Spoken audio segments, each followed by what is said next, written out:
کون ہو تم اور دلہن کے کمرے میں کیا کر رہے ہو؟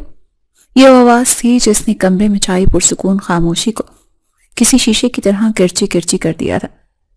کینیڈا کے پرسکون ماحول سے نکل کر پاکستان کے ایک تنگ گلی کے اس گھر میں آنے والا اذلان حیدر، جو گہری نیند میں تھا، ہڑبڑا کر اٹھ بیٹھا۔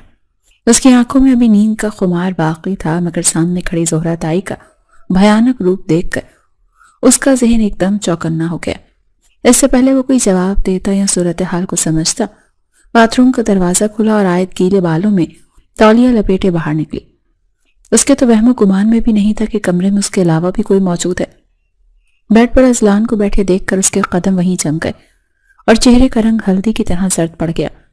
زہرہ تائی نے ایک نظر سہمی ہوئی آیت پر ڈالی اور دوسری نظر بیڈ پر بیٹھے اذلان پر۔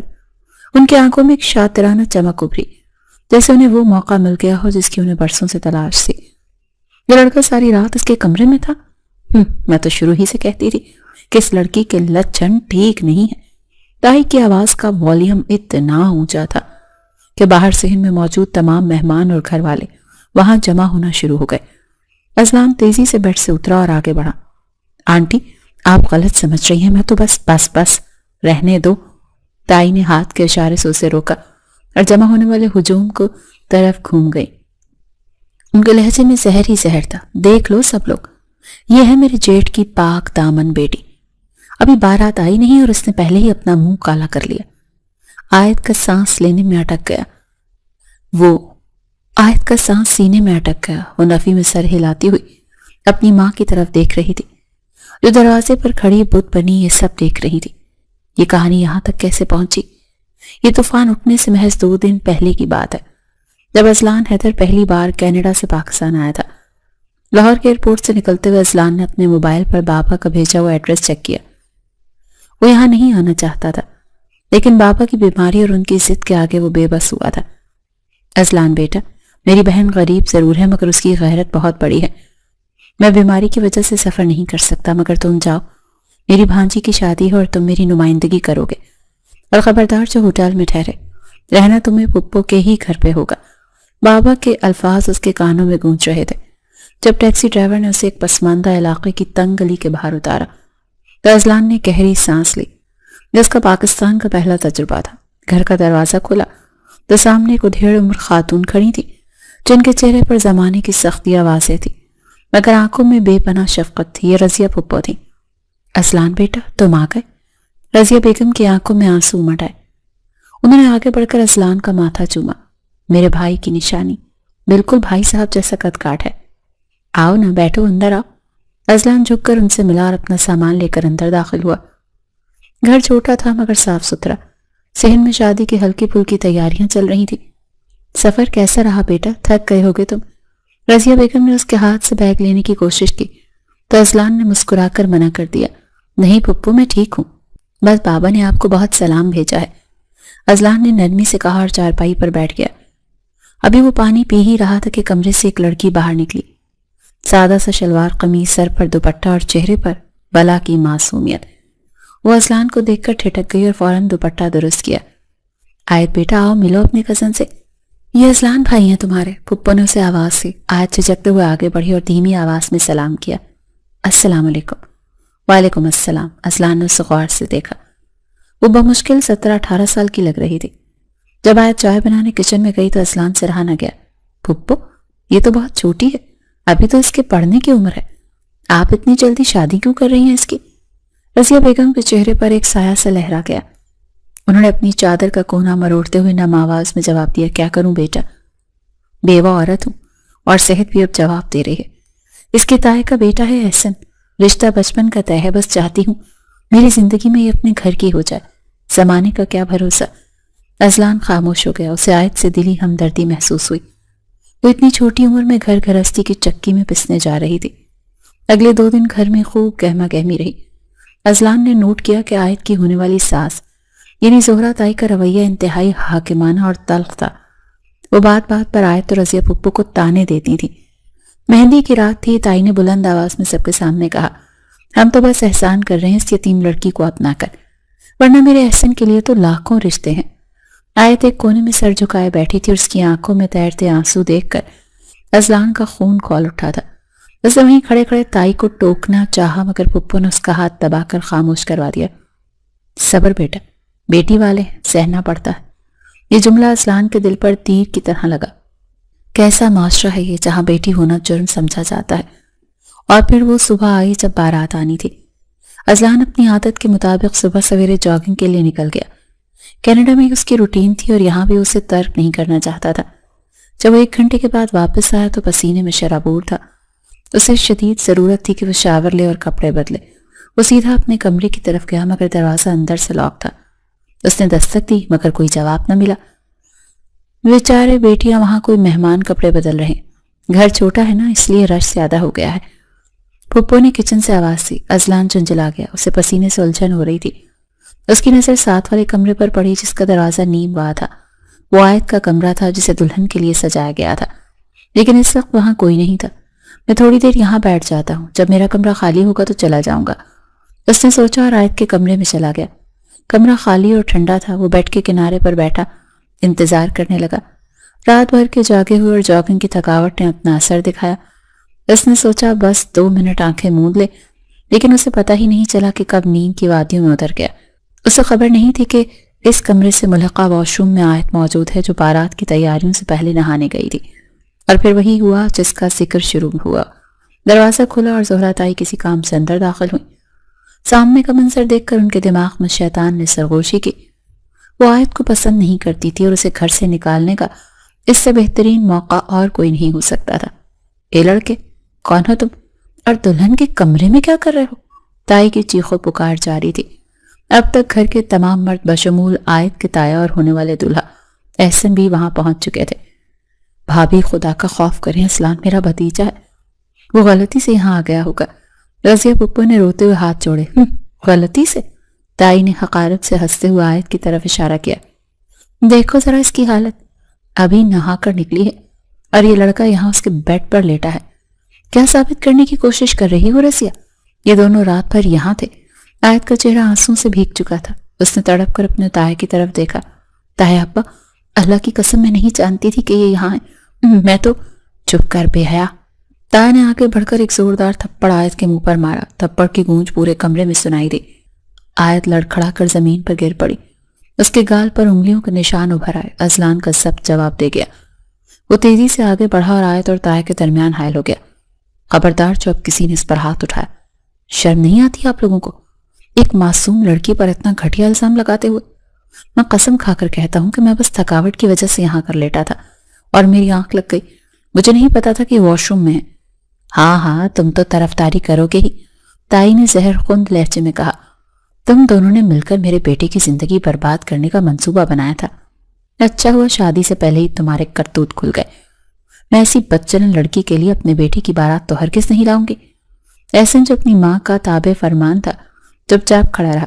اس نے ایک بار بھی آیت کی طرف نہیں دیکھا جو زمین پر بیٹھی سسک رہی تھی۔ بھائی صاحب، آپ تو کچھ بولیں۔ رضیہ پھپھو نے تایا کا دامن پکڑ لیا۔ میری بچی بے قصور ہے، اس پر داغ مت لگائیں، اس کی زندگی تباہ ہو جائے گی۔ تایا نے جھٹکے سے اپنا دامن چھڑایا۔ کیسی زندگی رضیہ؟ تباہ تو اس نے ہماری عزت کی ہے۔ میں اپنی بیوی کی بات سے متفق ہوں، یہ رشتہ ختم۔ آج کے بعد ہمارا اس گھر سے کوئی تعلق نہیں۔ چلو احسن۔ زہرہ تائی کے چہرے پر فاتح مندانہ مسکراہٹ تھی۔ وہ بڑے فخر سے مڑی اور مہمانوں کو لے کر باہر نکل گئی۔ دیکھتے ہی دیکھتے گھر جو خوشیوں کا گہوارہ تھا ماتم کدے میں بدل گیا۔ مہمان چائے مگوئیاں کرتے ہوئے رخصت ہونے لگے۔ صحن خالی ہو گیا۔ اب وہاں صرف رضیہ پھپھو تھی جو زمین پر بیٹھی سینہ کو بھی کر رہی تھی، اور آیت تھی جو بت بنی دیوار کو گھور رہی تھی۔ اس کی آنکھوں کے آنسو خشک ہو چکے تھے۔ اذلان مٹیوں کو بھینچے وہیں کھڑا رہا۔ اسے اپنی غلطی کا شدید احساس ہو رہا تھا، حالانکہ اس کی نیت بری نہیں تھی، لیکن انجانے میں ہی اس نے اپنی پھپھو اور کزن کی زندگی برباد کر دی۔ اس کے اندر ایک عجیب سی بے چینی اور غصہ تھا۔ غصہ ان دقیانوسی لوگوں پر اور بے چینی آیت کی برباد ہوتی زندگی پر۔ رضیہ پھپھو نے روتے ہوئے آسمان کی طرف دیکھا۔ یا اللہ، یہ تو نے کیا کیا؟ میں بیوہ کس منہ سے لوگوں کا سامنا کروں گی؟ میری بیٹی کا کیا ہوگا؟ کون اس سے شادی کرے گا؟ اذلان نے گہری سانس لی۔ اس نے زمین پر بیٹھی آیت کو دیکھا جو ٹوٹ کر بکھر چکی تھی۔ پھر اس نے پھپھو کو دیکھا۔ اس کے ذہن میں ایک فیصلہ بجلی کی طرح کون گیا۔ یہ فیصلہ جذباتی ضرور تھا مگر اس وقت اسے یہی واحد راستہ نظر آ رہا تھا۔ اس داغ کو دھونے کا جو اس کی وجہ سے آیت کے دامن پر لگا تھا۔ وہ آگے بڑھا اور پھپھو کے کاندھے پر ہاتھ رکھا۔ اس کی آواز میں ایک عجیب سی گونج اور پختگی تھی۔ پھپھو، آپ رونا بند کریں۔ رضیہ بیگم نے بھیگی آنکھوں سے اسے دیکھا۔ کیسے چپ ہو جاؤں اذلان، سب ختم ہو گیا۔ کچھ ختم نہیں ہوا پھپھو، اذلان نے بلند آواز میں کہا تاکہ آیت بھی سن لے۔ وہ لوگ اس ہیرے کی قدر نہیں جانتے۔ اگر انہیں لگتا ہے کہ آیت کے کردار میں کوئی کمی ہے تو یہ ان کی گندی ذہنیت ہے۔ اس نے ایک لمحے کا توقف کیا اور پھر وہ الفاظ ادا کیے جنہوں نے وہاں موجود ہر شخص کو ساکت کر دیا۔ آپ نکاح خاں کو بلائیے، میں کروں گا آیت سے نکاح۔ کمرے میں سناٹا چھا گیا۔ آیت نے دھیرے سے سر اٹھا کر اذلان کو دیکھا۔ اس کی آنکھوں میں حیرت اور بے یقینی کا طوفان تھا۔ رضیہ پھپھو بھی پتھرائی ہوئی آنکھوں سے اپنے بھتیجے کو دیکھ رہی تھی۔ اذلان کی نظریں آیت پر جمی تھی۔ وہ جانتا تھا کہ یہ فیصلہ اس کی زندگی بدل دے گا، مگر وہ ایک غیرت مند باپ کا بیٹا تھا اور کسی کی زندگی اپنی وجہ سے برباد ہونے نہیں دے سکتا تھا۔ میں تیار ہوں، بلائے مولوی صاحب کو، اس نے دوبارہ دہرایا اور اس بار اس کے لہجے میں کوئی ہچکچاہٹ نہیں تھی۔ گھر کے ذہن میں بچھی صفوں پر عجیب سی اداسی چھائی ہوئی تھی۔ حالانکہ وہاں شادی کا سما ہونا چاہیے تھا، مگر حالات نے ایسا پلٹا کھایا تھا کہ خوشیوں کی جگہ خوف اور حیرت نے لے لی تھی۔ نکاح خانے جب ایجاب و قبول کے کلمات ادا کروائے تو آیت کی آواز کہیں حلق میں اٹک کر رہ گئی تھی، مگر رضیہ پھپھو کی آنکھوں سے بہتے آنسوؤں نے اسے ہمت دلائی اور اس نے دھیمی سی آواز میں کہہ دیا کہ قبول ہے۔ اذلان نے گہری سانس لے کر آسمان کی طرف دیکھا، جیسے اپنے کاندھوں پر ایک بھاری ذمہ داری کا بوجھ محسوس کر رہا ہو۔ نکاح کے فوراً بعد وہ صحن کے کونے میں گیا اور کان سے فون لگا لیا۔ دوسری طرف اس کے والد حیدر صاحب لائن پر تھے۔ بابا، میں نے نکاح کر لیا ہے آیت سے۔ اذلان کی آواز میں تھکاوٹ اور ایک عجیب سا سکون تھا۔ تم نے میرا سر فخر سے بلند کر دیا شیر۔ میں جانتا تھا کہ تم میری تربیت کی لاج رکھو گے۔ حیدر صاحب کی آواز میں اطمینان تھا، مگر اگلے ہی لمحے ان کے لہجے میں فکر در آئی۔ مگر بیٹا، ابھی یہ بات اپنی ماں سے چھپانا، تم تو جانتے ہو نا ان کا مزاج، وہ کبھی قبول نہیں کریں گے ان کی بہو ایک اتنے غریب گھرانے سے ہو۔ جب مناسب وقت آئے گا تو میں انہیں خود سنبھال لوں گا۔ اذلان نے اس بات میں سر ہلایا، حالانکہ وہ جانتا تھا کہ یہ جھوٹ زیادہ دیر چھپنے والا نہیں ہے۔ ٹھیک ہے بابا، جیسا آپ کہیں۔ میں ابھی کچھ دن میں واپس آ رہا ہوں، آیت یہیں رہے گی جب تک اس کا کالج ختم نہیں ہو جاتا۔ فون بند کر کے وہ رضیہ پھپھو کے پاس آیا، جو جائے نماز پر بیٹھی شکرانے کے نوافل ادا کر رہی تھی۔ پھپھو، میں واپس کینیڈا جا رہا ہوں، آپ ریلیکس ہو کر آیت کو پڑھنے دیں۔ میں وعدہ جو کیا ہے وہ نبھاؤں گا بھی۔ جب یہ اپنی پڑھائی مکمل کر لے گی تو میں خود عزت سے اسے لے جاؤں گا۔ آیت دروازے کی اوٹ میں کھڑی یہ سب سن رہی تھی۔ اس کے دل میں اذلان کے لیے احترام کا جذبہ بیدار ہوا، جس نے عین وقت پر اس کی عزت بچا لی تھی، ورنہ تائی نے تو اسے جیتے جی مار دیا تھا۔ وقت پڑ لگا کر اڑنے لگا۔ اذلان کینیڈا واپس چلا کر اپنے کاروباری مصروفیات میں گم ہو گیا۔ وہ کبھی کبھار پھپھو کو فون کر کے خیریت پوچھ لیتا، مگر آیت سے اس کی بات برائے نام ہی ہوتی۔ وہ اسے ہمدردی کی نظر سے دیکھتا تھا، محبت کی نظر سے نہیں، مگر تقدیر کو کچھ اور ہی منظور تھا۔ اذلان کے جانے کے ابھی 2 ہی مہینے گزرے تھے کہ ایک رات پاکستان سے آنے والی کال نے سب کچھ بدل کر رکھ دیا۔ آیت کی آواز ہچکیوں میں گم تھی جب اس نے اذلان کو بتایا کہ پھپھو کو اچانک دل کا دورہ پڑنے سے انتقال ہو گیا۔ یہ خبر اذلان اور حیدر صاحب پر بجلی بن کر گری۔ حیدر صاحب نے اپنی بیماری کی پرواہ کیے بغیر فوری طور پر پاکستان جانے کا فیصلہ کیا۔ میں اپنی بہن کا آخری دیدار کرنا چاہتا ہوں اور اب آیت وہاں اکیلی نہیں رہے گی۔ تدفین اور سوئم کے بعد حیدر صاحب نے فیصلہ سنا دیا، آیت اب ہمارے ساتھ کینیڈا جائے گی، یہاں اس کا کوئی نہیں ہے۔ آیت نے خالی نظروں سے اس گھر کو دیکھا جو کبھی اس کی ماں کی ہنسی سے گونجتا تھا اور اب ویران ہو چکا تھا۔ اس نے خاموشی سے سر جھکا دیا کیونکہ اب اذلان اور اس کے والد ہی اس کے واحد سہارا تھے۔ کینیڈا کا سفر خاموشی سے کٹا۔ جب وہ لوگ حیدر صاحب کے عالی شان بنگلے میں پہنچے تو اذلان کی ماں بیگم ثروت لاؤنج میں ہی موجود تھیں۔ آیت کو ساتھ دیکھ کر ان کے ماتھے پر بل پڑ گئے۔ یہ لڑکی یہاں کیا کر رہی ہے حیدر؟ ان کے لہجے میں ناگواری صاف ظاہر تھی۔ یہ میری مرحوم بہن کی نشانی ہے اور اب یہیں ہمارے ساتھ رہے گی، حیدر صاحب نے مضبوط لہجے میں کہا، اور پھر ایک بم پھوڑا، اور صرف بھانجی نہیں بلکہ یہ اذلان کی بیوی بھی ہے۔ بیگم ثروت کے ہاتھ سے کافی کا کپ چھوٹ کر زمین پر گرا۔ کیا شادی؟ اور مجھ سے پوچھے بغیر اس 2 ٹکے کی لڑکی کو تم لوگ میری بہو بنا کر لے آئے ہو؟ ان کا پارا ہائی ہو گیا۔ انہوں نے نفرت سے آیت کی طرف دیکھا جو خوف سے سمٹ کر اذلان کے پیچھے چھپ گئی تھی۔ بس ثروت، حیدر صاحب کی گرجدار آواز نے انہیں خاموش کروا دیا۔ یہ فیصلہ میرا تھا اور اذلان نے میری عزت رکھی ہے۔ اب اگر اس لڑکی کو کسی نے کچھ کہا تو مجھ سے برا کوئی نہیں ہوگا۔ بیگم ثروت پیر پٹکتی ہوئی اپنے کمرے میں چلی گئی، مگر ان کی آنکھوں میں عائد کے لیے نفرت کی آگ بھڑک چکی تھی۔ اگلے چند دن عائد کے لیے کسی عذاب سے کم نہ تھے۔ حیدر صاحب جب گھر پر ہوتے تو سکون رہتا، مگر ان کی غیر موجودگی میں بیگم ثروت کا رویہ انتہائی حد تک آمیز ہوتا۔ اسے نوکرانیوں کی طرح ٹریٹ کرتی۔ ایک شام عائد اذلان کے کمرے میں آئی۔ وہ لیپ ٹاپ پر کچھ کام کر رہا تھا۔ مجھے آپ سے کچھ بات کرنی ہے۔ اس کی آواز کانپ رہی تھی۔ اذلان نے اسے نظر اٹھا کر دیکھا۔ سیاہ لباس میں اسے مزید کمزور اور اداس لگی۔ کہو کیا بات ہے؟ میں یہاں نہیں رہ سکتی، ممانی مجھے پسند نہیں کرتی۔ پلیز میرا داخلہ کسی کالج میں کروا دیں اور مجھے ہاسٹل میں شفٹ کروا دیں۔ میں وعدہ کرتی ہوں آپ کو شکایت کا موقع نہیں دوں گی۔ اس کی آنکھوں میں آنسو تیر رہے تھے۔ اذلان نے کچھ لمحے سوچا۔ وہ خود بھی ماں اور بیوی کے درمیان ہونے والی روز کی چپکلش سے تنگ تھا۔ ٹھیک ہے، بابا سے بات کر کے میں تمہارا ایڈمیشن کروا دوں گا۔ عائد کو ہاسٹل بھیج کر گھر کا ماحول کچھ پرسکون ہو گیا، مگر یہ سکون طوفان کا پیش خیمہ تھا۔ عائد کالج میں مصروف ہو کر اپنی پڑھائی پر توجہ دینے لگی۔ وہ ذہین تھی اور جلدی اس نے وہاں کے ماحول میں خود کو ڈال لیا۔ کئی مہینے گزر گئے۔ اذلان اپنی دنیا میں مگن تھا۔ اسے عائد کا خیال کم ہی آتا تھا، کیونکہ اس کے لیے رشتہ محبت کا نہیں بلکہ ذمہ داری کا تھا۔ مگر مرد کی فطرت عجیب ہوتی ہے، وہ جس چیز کو اپنی ملکیت سمجھ لے اس پر کسی اور کی نظر برداشت نہیں کر سکتا۔ ایک دن اذلان کی گاڑی کا رخ اچانک عائد کے کالج کی طرف مڑ گیا۔ اسے بابا نے کوئی دستاویزات دے کر بھیجا تھا جو عائد کے دستخط کے لیے ضروری تھی۔ وہ کیمپس کے گراؤنڈ میں پہنچا تو سامنے کا منظر دیکھ کر اس کے قدم رک گئے۔ کیفیٹیریا کے باہر ایک میز پر عائد بیٹھی تھی اور اس کے بالکل سامنے ایک انگریز لڑکا بیٹھا زور زور سے ہنس ہنس کر باتیں کر رہا تھا۔ عائد بھی اس کی کسی بات پر مسکرا رہی تھی۔ وہ منظر اذلان کے اندر کے روایتی مرد کو جگانے کے لیے کافی تھا۔ اس کی رگوں میں خون کی گردش تیز ہو گئی۔ یہ وہی لڑکی تھی جو اس کے سامنے نظریں نہیں اٹھاتی تھی اور آج ایک غیر مرد کے ساتھ اتنی بے تکلفی سے بیٹھی تھی۔ وہ تیز قدموں سے چلتا ہوا وہاں پہنچا۔ عائد نے اسے آتے دیکھا تو اس کی مسکراہٹ سے مٹ گئی اور وہ گھبرا کر کھڑی ہو گئی۔ اذلان، آپ؟ اذلان نے اس لڑکے کو نظر انداز کرتے ہوئے عائد کا بازو سختی سے جکڑ لیا۔ گاڑی میں بیٹھو۔ اس کا لہجہ برف کی طرح ٹھنڈا اور کاٹ دار تھا۔ مگر میری کلاس ہے۔ عائد نے مزاحمت کی کوشش کی۔ میں نے کہا گاڑی میں بیٹھو۔ اذلان نے اتنی زور سے دھاڑ کر کہا کہ آس پاس کے لوگ متوجہ ہو گئے۔ وہ عائد کو تقریباً گھسیٹتا ہوا گاڑی تک لایا اور اسے فرنٹ سیٹ پر دھکیل دیا۔ پورے راستے گاڑی میں موت کا سا سکوت رہا۔ اذلان کی ڈرائیونگ انتہائی تیز اور خطرناک تھی۔ گھر پہنچ کر اسے کھینچتا ہوا اندر لایا۔ بیگم ثروت لاؤنج میں بیٹھی تھی اور یہ تماشا دیکھ کر حیران ہو گئی۔ اذلان عائد کو لے کر سیدھا اپنے کمرے میں گیا اور دروازہ زور سے بند کر دیا۔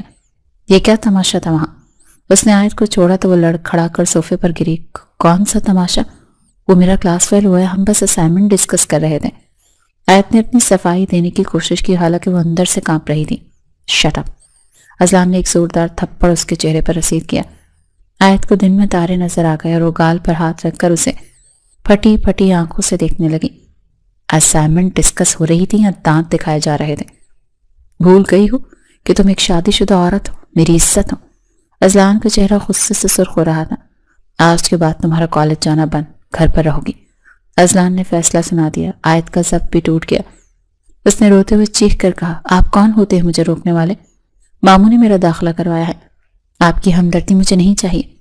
یہ جملہ اذلان کے غصے پر تیل کا کام کر گیا۔ وہ تیزی سے آگے بڑھا اور عائد کے بازو کو دونوں ہاتھوں سے جکڑ لیا۔ میں کون ہوتا ہوں؟ میں بتاتا ہوں کہ میں کون ہوتا ہوں۔ میں شوہر ہوں تمہارا۔ لگتا ہے تم بھول گئی ہو اپنے رشتے کو۔ اس نے عائد کو کھینچ کر اپنے قریب کیا۔ عائد کی سانسیں اس کے چہرے سے ٹکرا رہی تھی۔ اذلان کی آنکھوں میں ایک جنون تھا جو عائد کو خوفزدہ کر رہا تھا۔ اسے لے کر بیڈ کی طرف بڑھا۔ وہ آج اپنا حق جتانا چاہتا تھا۔ اسے بتانا چاہتا تھا کہ وہ کس کی ملکیت ہے۔ عائد نے مزاحمت کی مگر اذلان کی گرفت بہت مضبوط تھی۔ اس نے عائد کو بیڈ پر گرایا مگر جیسے اس کی نظر عائد کے چہرے پر پڑی وہ رک گیا۔ عائد کی آنکھوں سے آنسو مسلسل بہہ رہے تھے اور اس کی آنکھوں میں وہی معصومیت اور خوف تھا جو اس نے پہلی بار پھپھو کے گھر میں دیکھا تھا۔ اذلان کا غصہ جھاگ کی طرح بیٹھ گیا۔ وہ جانور نہیں تھا، وہ ایک انسان تھا۔ وہ پیچھے ہٹا اور دونوں ہاتھوں سے اپنا سر تھام لیا۔ نکل جاؤ میری نظروں کے سامنے سے، اس نے دبی ہوئی آواز میں کہا۔ عائد جو اپنی عزت بچانے پر یقین نہیں کر پا رہی تھی فوراً اٹھی اور باتھ روم میں جا کر بند ہو گئی۔ اگلی صبح جب آیت کمرے سے باہر نکلی تو اس کی آنکھیں سوجی ہوئی تھیں۔ وہ رات بھر باتھ روم میں روتی رہی تھی۔ بیگم ثروت جو موقع کی طاق میں تھی اسے اذلان کے کمرے سے نکلتا دیکھ کر تنزیہ مسکرائیں۔ واہ بھائی، بڑی معصوم بنتی تھی یہ لڑکی، آخر کار میرے بیٹے کو اپنے جال میں پھنسا ہی لیا۔ میں تو پہلے ہی کہتی تھی کہ اس کے لچن ٹھیک نہیں، اپنی ماں کی طرح مردوں کو لبھانا خوب جانتی ہے۔ آیت کے لیے الفاظ خنجر سے کم نہ تھے، وہ وہیں کھڑی رہ گئی۔ اذلان جو بھی کمرے سے نکل رہا تھا اس نے اپنی ماں کے الفاظ سن لیے۔ اس رات والے واقعے پر پہلے ہی پچھتاوا تھا اور اب ماں کا یہ الزام اس سے برداشت نہیں ہوا۔ مام، بس کر دیں، آیت میری بیوی اور وہ رات میرے کمرے میں اپنے حق سے تھی۔ رہی بات جال میں پھنسانے کی تو اسے میں خود لے کر آیا تھا۔ اذلان نے ماں کو ٹوک کر آیت کا ہاتھ تھاما۔ چلو آیت، میں تمہیں کالج ڈراپ کر دوں۔ بیگم ثروت منہ کھولے انہیں جاتا دیکھتی رہ گئی۔ حیدر صاحب جو ویل چیئر پر بیٹھے اخبار پڑھ رہے تھے مسکرا دیے۔ انہیں خوشی تھی کہ ان کا بیٹا آہستہ آہستہ اپنی ذمہ داری سمجھ رہا ہے۔ اس واقعے کے بعد اذلان کی روٹین بن گئی کہ وہ آیت کو خود کالج چھوڑنے جاتا اور لینے بھی آتا۔ آیت خاموش رہتی، مگر اس کی نظروں میں اذلان کے لیے ایک نرم گوشہ پیدا ہو رہا تھا۔ وہ سمجھ رہی تھی کہ اذلان اسے پسند کرنے لگا ہے، حالانکہ اذلان کے دل میں ابھی بھی صرف ذمہ داری کا احساس تھا۔ مگر زندگی کبھی ایک ڈگر پر نہیں چلتی۔ حیدر صاحب کی طبیعت اچانک بگڑ گئی۔ ڈاکٹرز کی تمام کوششوں کے باوجود وہ جاں بحث نہ ہو سکے اور خالق کے حقیقی سے جا ملے۔ یہ اذلان کے لیے بہت بڑا دھچکا تھا۔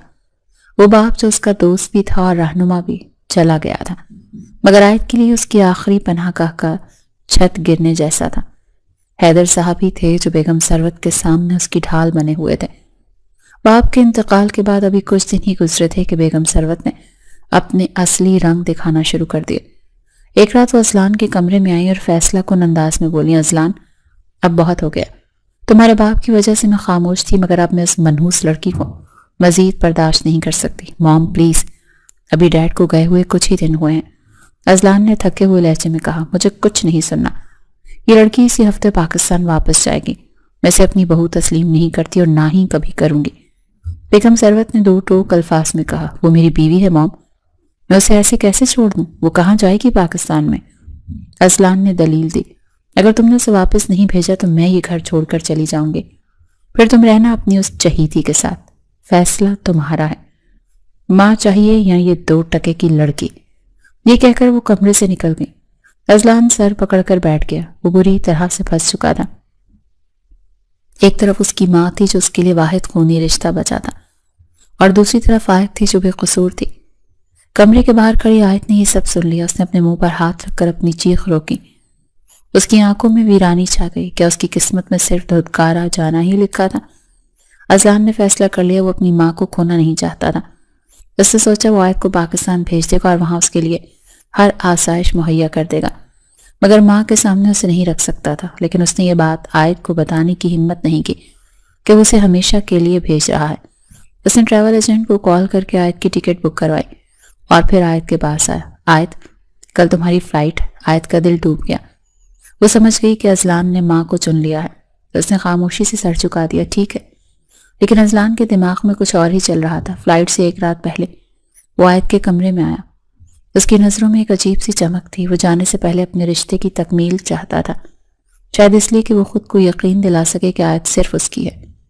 آیت، اس نے نرمی سے پکارا۔ آیت نے پلٹ کر اسے دیکھا۔ وہ اس شخص سے بے پناہ محبت کرتی تھی جس نے اسے زمانے کی تذلیل سے بچایا تھا۔ میں چاہتا ہوں ہمارے درمیان جو فاصلے ہیں وہ ختم ہو جائیں۔ میں اپنا رشتہ مکمل کرنا چاہتا ہوں۔ اذلان نے اس کا ہاتھ تھام لیا۔ آیت کے دل کی دھڑکن تیز ہو گئی۔ اسے لگا شاید اذلان اسے روکنا چاہتا ہے، شاید یہ قربت ان کے رشتے کو اتنا مضبوط کر دے کہ ممانی اسے کبھی الگ نہ کر سکے۔ اس خوش فہمی میں اس نے کوئی مزاحمت نہیں کی۔ اس نے اپنی محبت کے آگے سر تسلیم خم کر دیا اور خود کو اذلان کے حوالے کر دیا، اس امید پر کہ یہ رات اسے ہمیشہ کے لیے اذلان کا بنا دے گی۔ مگر وہ نہیں جانتی تھی کہ صبح کا سورج اس کے لیے بربادی کا پیغام لے کر طلوع ہونے والا ہے۔ صبح کی پہلی کرن کھڑکی کے پردوں سے چھن کر اندر آئی تو آیت کی آنکھیں کھل گئیں۔ وہ بستر سے اٹھی تو دیکھا کہ اذلان پہلے سے تیار ہو کر صوفے پر بیٹھا تھا۔ اس کا چہرہ اسپاٹ تھا اور نظریں جھکی ہوئی۔ آیت مسکراتے اس کی طرف بڑھی۔ السلام علیکم اذلان، آپ اتنی جلدی تیار ہو گئے؟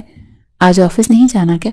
اذلان نے سر اٹھا کر اسے دیکھا۔ اس کی آنکھوں میں ایک عجیب سی اجنبیت تھی جس نے آیت کے بڑھتے قدموں کو روک دیا۔ اذلان نے میز پر رکھا ایک لفافہ اٹھا کر اس کی طرف بڑھا دیا۔ یہ کیا ہے؟ آیت نے ناسمجھی سے لفافہ تھامتے ہوئے پوچھا۔ یہ تمہارا ٹکٹ ہے، آج شام کی فلائٹ ہے۔ اذلان کا لہجہ اتنا سرد تھا کہ آیت کو لگا جیسے کسی نے اس پر ٹھنڈا پانی انڈیل دیا ہو۔ ٹکٹ؟ فلائٹ؟ میں کچھ سمجھی نہیں۔ ہم کہیں جا رہے ہیں؟ اس کے لبوں سے بمشکل الفاظ ادا ہوئے۔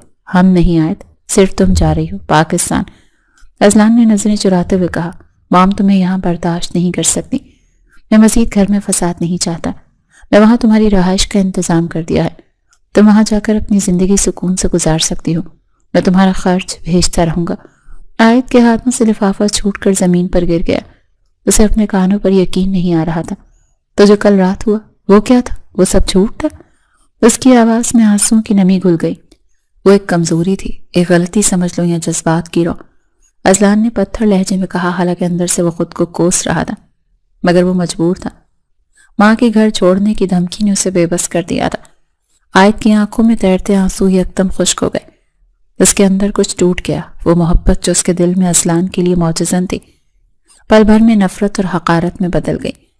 آپ نے مجھے استعمال کیا۔ آپ جانتے تھے کہ آپ مجھے گھر سے نکال رہے ہیں، پھر بھی آپ نے میری محبت کا فائدہ اٹھایا۔ مجھے لگا تھا کہ آپ میرے محافظ ہیں، مگر آپ تو اپنی ماں سے بھی بڑے سوداگر نکلے۔ اذلان خاموش رہا۔ اس کے پاس کوئی جواب نہیں تھا۔ تیار ہو جاؤ، ڈرائیور تمہیں ایئرپورٹ چھوڑ دے گا، یہ کہہ کر وہ کمرے سے نکل گیا۔ آیت وہیں قالین پر بیٹھ گئی۔ اس کا وجود کرچی کرچی ہو چکا تھا، لیکن پھر اس نے اپنے آنسو پہنچے۔ اب رونے کا وقت نہیں تھا۔ اس نے فیصلہ کر لیا تھا کہ وہ اب اذلان حیدر کی زندگی سے ایسے نکلے گی جیسے کبھی تھی ہی نہیں۔ شام کو جب وہ ایئرپورٹ کے لیے روانہ ہوئی تو اس نے ایک بار پھر پیچھے مڑ کر اس گھر کو نہیں دیکھا۔ اذلان کھڑکی کے پیچھے چھپا اسے جاتا دیکھ رہا تھا۔ اس کی آنکھوں میں نمی تھی، مگر انا کا پہرا بہت سخت تھا۔ لاہور کے ایئرپورٹ پر اترتے ہی گرم ہوا کے تھپیڑے نے اس کا استقبال کیا۔ باہر نکلتے ہی کدھیڑ عمر شخص اس کے پاس آئے۔ بی بی جی، میں اذلان صاحب کا بھیجا ہوا ڈرائیور ہوں۔ گاڑی وہ سامنے کھڑی ہے۔ انہوں نے آپ کی رہائش کا انتظام ڈیفنس میں اپنے ایک دوست کے خالی پورشن میں کیا ہے۔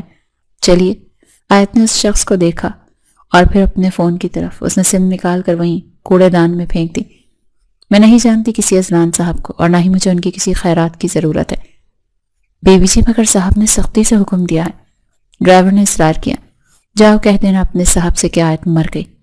اس نے نفرت سے کہا اور وہاں سے گزرتے ایک رکشے کو ہاتھ کا اشارہ کیا۔ چلو بھائی۔ رکشہ ڈرائیور نے پوچھا، کہاں جانا ہے باجی؟ کسی سستی سے لیڈیز ہاسٹل لے چلو۔ آیت نے اپنی نئی جنگ کا آغاز کر دیا تھا۔ وہ ایک ورکنگ ویمن ہاسٹل پہنچی۔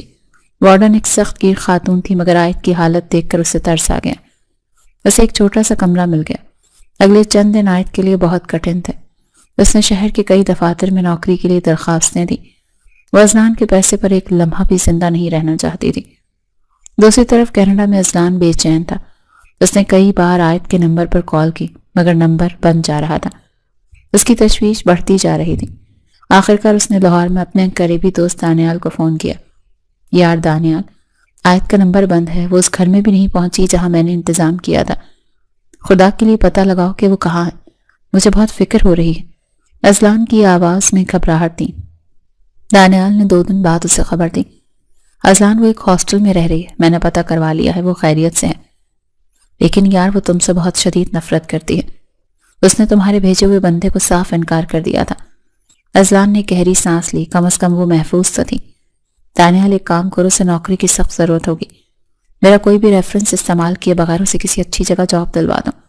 اسے پتہ نہیں چلنا چاہیے کہ یہ میری وجہ سے ہے۔ اور ایسا ہی ہوا۔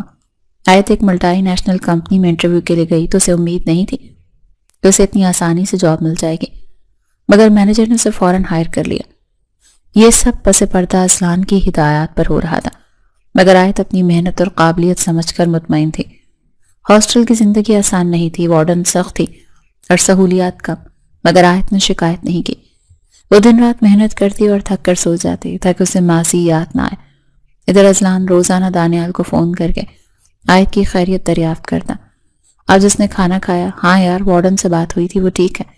آج اس نے تنخواہ لی ہے؟ دانیال اسے رپورٹ دیتا۔ اذلان کو سکون ملتا کہ وہ اپنے پیروں پر کھڑی ہو رہی ہے، لیکن اب اذلان کا اگلا مشن باقی تھا۔ اسے اپنی ماں کو ان کی غلطی کا احساس دلانا تھا۔ وہ جانتا تھا کہ بیگم سروت صرف دولت اور اسٹیٹس کی زبان سمجھتی ہیں. وہ عائد کی سادگی اور شرافت کو اس کی کمزوری سمجھتی تھی. اذلان نے ایک بہت بڑا ڈرامہ رچانے کا فیصلہ کیا. اس نے اپنی کمپنی میں کام کرنے والی ایک ماڈل ایملی سے رابطہ کیا.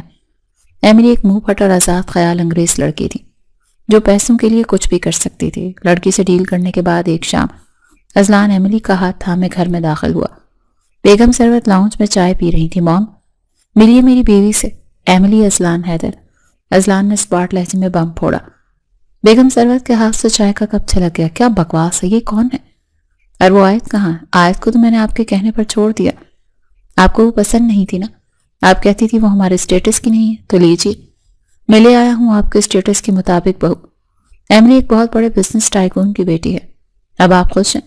اذلان نے طنزیہ مسکراہٹ کے ساتھ کہا. ایملی نے آگے بڑھ کر بیگم سروت کو گلے لگانے کی کوشش کی اور عجیب سے لہجے میں کہا، ہائے موم، نائس ٹو میٹ یو. مجھے امید ہے کہ آپ مجھے میری پرائیویسی دیں گے. مجھے اولڈ مائنڈڈ لوگ پسند نہیں. بیگم سروت کو لگا جیسے کسی نے ان کا سانس بند کر دیا ہو. اذلان، تم پاگل ہو گئے ہو؟ ایک غیر ملکی لڑکی جس کا نہ دین نہ مذہب، اسے تم میرے گھر لے آئے. گھر تو میرا ہے موم. اذلان نے سختی سے کہا. اور بیوی بھی میری.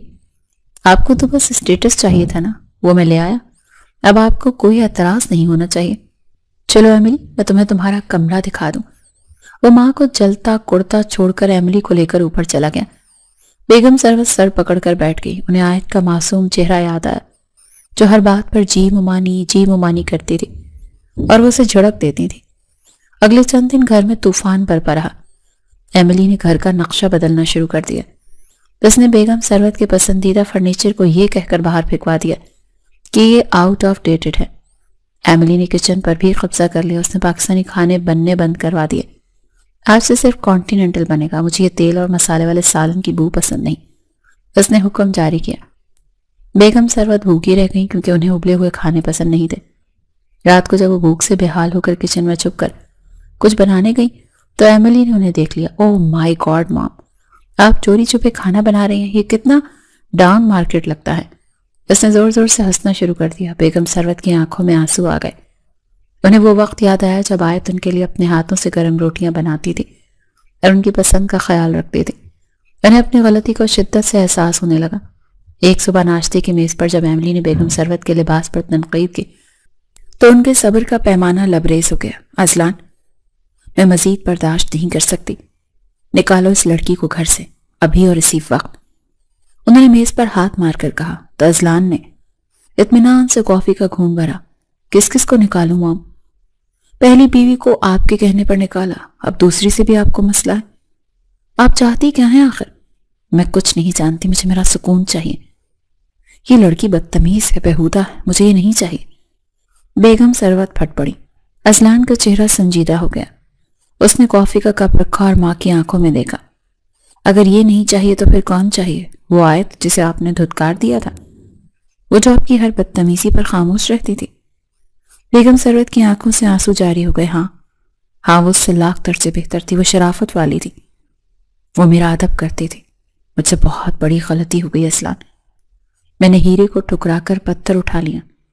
تو اب کیا کریں ماں؟ آپ کہیں تو میں آپ کے لیے کوئی اولڈ ہاؤس دیکھ لیتا ہوں، کیونکہ ایملی تو یہاں سے نہیں جائے گی.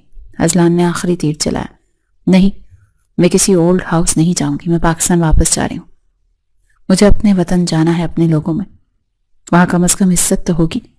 بیگم سروت نے روتے ہوئے کہا. اذلان کے چہرے پر ایک خفیہ مسکراہٹ آئی.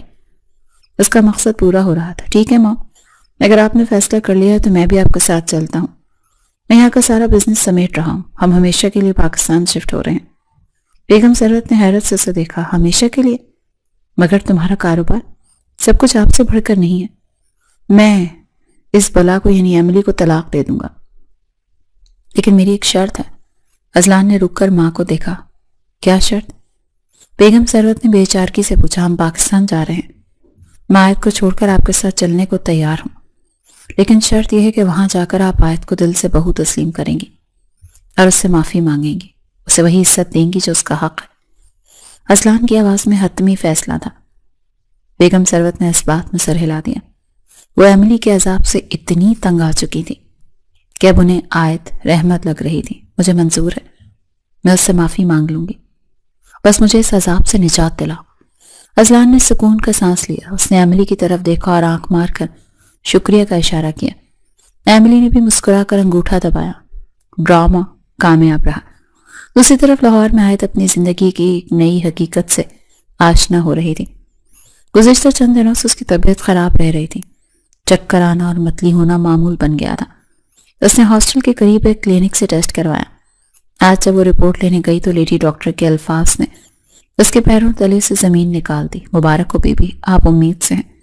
آیت سن ہو کر رہ گئی. وہ رپورٹ ہاتھ میں لیے ہاسٹل کے کمرے میں واپس آئی اور بستر پر گر کر رونے لگی. یا اللہ، یہ کیا آزمائش ہے؟ میں اس بچے کو لے کر کہاں جاؤں گی؟ اس کا باپ تو مجھے کب کا چھوڑ چکا. اسے اذلان پر شدید غصہ آیا. اس نے اسے نہ صرف استعمال کیا بلکہ اب ایک ایسی نشانی بھی دے دی جو عمر بھر اسے اذلان کی یاد دلاتی رہے گی. وہ اپنے پیٹ پر ہاتھ رکھ کر رو رہی تھی جب کمرے کے دروازے پر دستک ہوئی. وارڈن اندر داخل ہوئی. آیت، تم سے ملنے کوئی آیا ہے، گیسٹ روم میں آ جاؤ. آیت نے حیرت سے آنسو پہنچے. مجھ سے ملنے کون ہو سکتا ہے؟ اس نے سوچا. کیا دانیال بھائی ہوں گے؟ وہ اکثر اس کی خیریت پوچھنے آتے رہتے تھے. وہ بھاری قدموں سے چلتی ہوئی گیسٹ روم کی طرف گئی. جیسے اس نے دروازہ کھولا تو سامنے کھڑے شخص کو دیکھ کر اس کا سانس رک گیا. وہ شخص دانیال نہیں تھا. سامنے اذلان کھڑا تھا. وہی اذلان جس سے وہ نفرت کرتی تھی مگر جس کے لیے اس کا دل آج بھی دھڑکتا تھا. اذلان اسے دیکھ کر آگے بڑھا. اس کی آنکھوں میں پچھتاوا اور محبت بیک وقت موجود تھی. آیت، اس نے پکارا. آیت نے سختی سے اپنے تاثرات پر قابو پایا. آپ یہاں کیا کر رہے ہیں؟ اور آپ کو میرا پتہ کس نے دیا؟ اس کا لہجہ اجنبیوں جیسا تھا. میں تمہیں لینے آیا ہوں آیت، چلو میرے ساتھ. اذلان نے اس کا ہاتھ پکڑنے کی کوشش کی مگر آیت پیچھے ہٹ گئی. خبردار، خبردار جو مجھے ہاتھ لگایا. کس حق سے لینے آئے ہیں آپ؟ اس رات کے بعد آپ نے میرا سودا کر دیا تھا نا. آپ کس منہ سے واپس آئیں؟ جائیے یہاں سے. مجھے آپ کی اور آپ کی دولت کی کوئی ضرورت نہیں. اذلان نے اس کی آنکھوں میں موجود نفرت کو محسوس کیا. میری بات تو سنو آیت، میں مجبور تھا. موم کی وجہ سے مجھے یہ سب کرنا پڑا لیکن اب سب ٹھیک ہو گیا ہے. موم مان گئی ہیں. ہم سب ہمیشہ کے لیے پاکستان آ گئے ہیں. مومانی مان گئی؟ آیت نے طنزیہ ہنسی ہنسی. تو اب میں قابل قبول ہو گئی. جب دل کیا گھر سے نکال دیا، جب دل کیا بلا لیا. میں کوئی کھلونا نہیں ہوں اذلان صاحب. چلے جائیں یہاں سے. میں نہیں چاہوں گی آپ کے ساتھ. یہ کہہ کر وہ تیزی سے مڑی اور اپنے کمرے کی طرف بھاگ گئی. اذلان اسے پکارتا رہ گیا مگر اس نے دروازہ بند کر دیا. اذلان جانتا تھا کہ آیت کا غصہ بجا ہے. اس نے فیصلہ کیا کہ وہ ہار نہیں مانے گا. وہ یہیں انتظار کرے گا. آیت کمرے میں آ کر پھوٹ پھوٹ کر روئی. اس نے اپنی پیٹ پر ہاتھ رکھا. نہیں بچے، ہم اس شخص کے پاس واپس نہیں جائیں گے. اس نے ہمیں دھوکہ دیا ہے. لیکن تقدیر کا فیصلہ ابھی باقی تھا.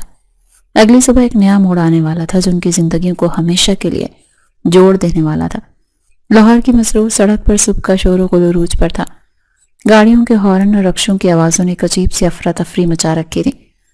آیت ہاسٹل کے گیٹ سے نکل کر سڑک کے کنارے کھڑی تھی. اس نے فیصلہ کر لیا تھا کہ وہ آج ہی استعفیٰ دے گی اور کسی دوسرے شہر چلی جائے گی جہاں اذلان کا سایہ بھی ان تک نہ پہنچ سکے.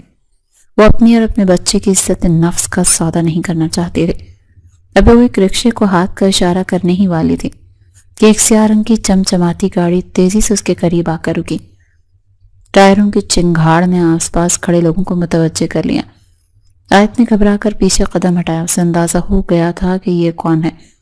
گاڑی کا دروازہ کھلا اور اذلان باہر نکلا. اس کے چہرے پر ایک عجیب سی سختی اور عزم تھا جسے دیکھ کر آیت کا سانس حلق میں اٹک گیا. اس نے بنا کچھ کہے گاڑی کا پچھلا دروازہ کھولا اور آیت کی طرف بڑھا. آیت نے خوفزدہ لہجے میں کہا، یہ آپ کیا کر رہے ہیں اذلان؟ لوگ دیکھ رہے ہیں، مجھے آفس جانا ہے. میرا راستہ چھوڑیں. اذلان نے اس کی بات انسنی کر دی اور اس کا بازو مضبوطی سے تھام لیا. بہت ہو گیا تمہارا ڈرامہ آیت. میں تمہیں کل سمجھانے آیا تھا مگر تم نے میری بات سننے کی سہمتی نہیں کی. اب وہی ہوگا جو میں چاہوں گا. چپ چاپ گاڑی میں بیٹھ جاؤ. آیت نے اپنا بازو چھڑانے کی بھرپور کوشش کی. اس کی آنکھوں میں غصہ اور بے بسی کے آنسو تیرنے لگے. خبردار جو مجھے زبردستی کرنے کی کوشش کی. میں شور مچا دوں گی. میں آپ کے ساتھ نہیں جانا چاہتی. چھوڑ دیں مجھے.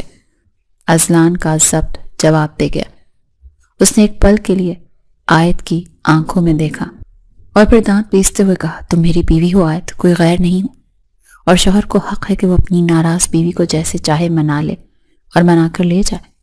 اگر تم شرافت سے نہیں بیٹھو گی تو مجھے زبردستی کرنی پڑے گی، اور یقین کرو میں تماشا نہیں بنانا چاہتا۔ اس سے پہلے کہ آیت مزید زحمت کرتی، اذلان نے اسے بازو سے پکڑ کر تقریباً کھینچتے ہوئے گاڑی کے اندر دھکیل دیا۔ آیت لڑکھڑا کر سیٹ پر گری۔ اس نے اٹھنے کی کوشش کی مگر اذلان نے فوراً دروازہ بند کر کے لاک کر دیا۔ اگلے ہی لمحے وہ ڈرائیونگ سیٹ پر تھا اور گاڑی ہوا سے باتیں کرنے لگی۔ آیت نے دروازہ کھولنے کی کوشش کی مگر وہ لاک تھا۔ اس نے روتے ہوئے چیخ کر کہا، آپ مجھے کہاں پر لے کر جا رہے ہیں؟ میں آپ پر پولیس کیس کر دوں گی، یہ اغوا ہے، آپ ایسا نہیں کر سکتے۔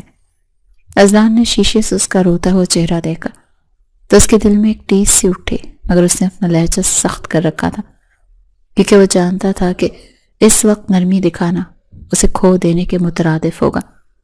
جو کرنا ہے کر لینا آیت، لیکن فی الحال ہم گھر جا رہے ہیں، وہ گھر جہاں صرف وہی ہوگا جو تمہاری عزت اور سکون کے لیے بہتر ہے۔ آیت نے منہ دوسری طرف پھیر لیا، اس کا دل زور زور سے دھڑک رہا تھا۔ اسے خوف تھا کہ کہیں اذلان اسے دوبارہ اسی ذلت کے غار میں نہ لے جائے جہاں اس کی ماں بیگم ثروت موجود تھی۔ وہ اپنے بچے کو اس ماحول میں نہیں پالنا چاہتی تھی جہاں اس کی ماں کی تذلیل کی جاتی ہو۔ تقریباً آدھے گھنٹے کی مسافت کے بعد گاڑی ڈیفنس کے ایک پوش علاقے میں ایک خوبصورت سی کوٹھی کے گیٹ سے اندر داخل ہوئی۔ یہ وہ گھر نہیں تھا جہاں آیت پہلے رہی تھی، یہ کوئی نئی جگہ تھی۔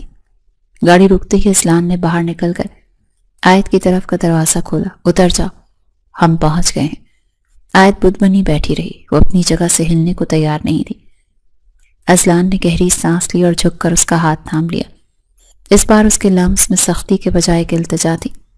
آیت پلیز ایک بار میرے کہنے پر اندر چلو، اگر وہاں کا ماحول تمہیں پسند نہیں آیا تو میں وعدہ کرتا ہوں کہ میں تمہیں خود واپس چھوڑ کر آؤں گا اور پھر کبھی تمہاری زندگی میں مداخلت نہیں کروں گا۔ آیت نے اذلان کی آنکھوں میں دیکھا، وہاں سچائی تھی۔ اس نے بے دلی سے قدم بڑھائے۔ اذلان نے اسے لے کر گھر کے مرکزی دروازے کی طرف بڑھا۔ آیت کے دل میں وسوسے سر اٹھا رہے تھے۔ کیا اندر ممانی ہوں گی؟ اگر ہوں گی تو کیا وہ پھر سے اسے نوکرانی بنا کر رکھیں گی؟ جیسے ہی وہ لاؤنج میں داخل ہوئے، سامنے کا منظر دیکھ کر آیت کے قدم زمین میں گڑ گئے۔ سامنے صوفے پر بیگم ثروت بیٹھی تھی، لیکن یہ وہ بیگم ثروت نہیں تھی جنہیں آیت جانتی تھی۔ ان کا چہرہ اترا ہوا تھا اور ان کی آنکھوں میں ایک عجیب سی عاجزی تھی۔ وہ آیت کو دیکھتے ہی اپنی جگہ سے کھڑی ہو گئی تو آیت کا رنگ فاق ہو گیا۔ اس نے خوفزدہ ہو کر اذلان کا بازو پکڑ لیا اور پیچھے ہٹنے لگی۔ مجھے یہاں نہیں رہنا، مجھے واپس جانا ہے، میں نے کہا تھا نا مجھے ان کا سامنا نہیں کرنا۔ اذلان نے اس کے کاندھے پر ہاتھ رکھ کر اسے روکا اور نرمی سے کہا، ڈرو مت آیت، کوئی تمہیں کچھ نہیں کہے گا، بس ایک بار ان کی بات تو سن لو۔ بیگم ثروت آہستہ آہستہ چلتی ہوئی آیت کے قریب آئی۔ آیت کا دل حلق میں آ گیا۔ وہ جھکنے کے لیے تیار تھی کہ ممانی حسب معمول کوئی تانا دیں گی یا اسے گھر سے نکالنے کا کہیں گی، مگر ہوا تو اس کے بالکل برعکس۔ بیگم ثروت نے کانپتے ہاتھوں سے آیت کا چہرہ تھاما اور اس کی آنکھوں سے آنسو جاری ہو گئے۔ آیت بیٹی، مجھے معاف کر دو۔ آیت کو لگا جیسے اس کے کان بج رہے ہیں یہ الفاظ اور بیگم ثروت کے منہ سے۔ وہ ساکت کھڑی انہیں دیکھتی رہی۔ بیگم ثروت نے روتے ہوئے اپنا سر جھکا لیا۔ میں بہت بدبخت ہوں آیت، میں نے ہیرے کی قدر نہیں کی، میں نے اپنی انا اور تکبر میں آ کر تمہاری معصومیت کو کچل دیا، میں نے اپنے بیٹے کی خوشیوں کا گلا گھونٹا، لیکن خدا نے مجھے میری اوقات یاد دلا دی۔ اس انگریز لڑکی نے مجھے بتایا کہ عزت پیسے اور ماڈرن ہونے میں نہیں ہوتی بلکہ خلوص اور وفا میں ہوتی ہے۔ آیت کی آنکھوں میں بھی نمی تیرنے لگی۔ اسے یقین نہیں آ رہا تھا کہ ممانی اس سے معافی مانگ رہی ہے۔ بیگم ثروت نے آیت کے ہاتھ پکڑ کر چوم لیے۔ خدا کے لیے مجھے معاف کر دو بیٹی، میں وعدہ کرتی ہوں کہ اب تمہیں کبھی شکایت کا موقع نہیں دوں گی۔ میں تمہیں اپنی بہو نہیں اپنی بیٹی بنا کر رکھوں گی، بس میرے بیٹے کو چھوڑ کر مت جاؤ۔ تمہارے جانے کے بعد یہ زندہ لاش بن گیا تھا۔ آیت کا دل پگھل گیا۔ وہ تو پہلے ہی محبت کی ماری تھی، اسے صرف عزت اور قبولیت چاہیے تھی۔ اس نے آگے بڑھ کر بیگم ثروت کو گلے لگا لیا۔ ممانی پلیز آپ معافی مت مانگیں، آپ میری ماں کی جگہ ہیں، میں نے آپ کو معاف کیا،